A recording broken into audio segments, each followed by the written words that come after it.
Hi!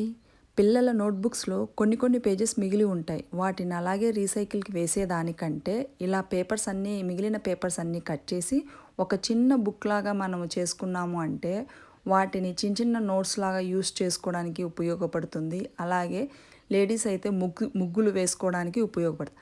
ఇలాగే మీలో ఎంతమంది ఇలా చేస్తూ ఉంటారు? కమెంట్‌లో షేర్ చేయండి. సమ్మర్ వచ్చిందంటే మనకెంతో ఇష్టమైన మ్యాంగోస్ వస్తాయి. కానీ అవి ఎక్కువగా తిన్నామంటే కడుపులో మంటేస్తుంది. అందుకే దానికో చిన్న చిట్కా. మనం మ్యాంగోస్ తినే ఒక 1 అవర్ ముందు ఇలా వాటర్‌లో పెట్టి తర్వాత తిన్నామంటే కడుపులో ఎటువంటి మంట ఉండదు. ఇది అందరికీ తెలిసిన చిట్కానే, కానీ టైంకి గుర్తు రాదన్నమాట. మ్యాంగో పికిల్ చేయాలి అంటే అది అందరికీ చేత కాదు. అలాంటప్పుడు జస్ట్ మ్యాంగో తీసుకొని ఉప్పు, కారం, వెల్లుల్లి వేసి గ్రైండ్ చేసుకొని పోపు పెట్టుకొని ఇన్స్టెంట్‌గా తిన్నామంటే అదే టేస్ట్ వస్తుంది, ఫ్లేవరు ఉంటుంది.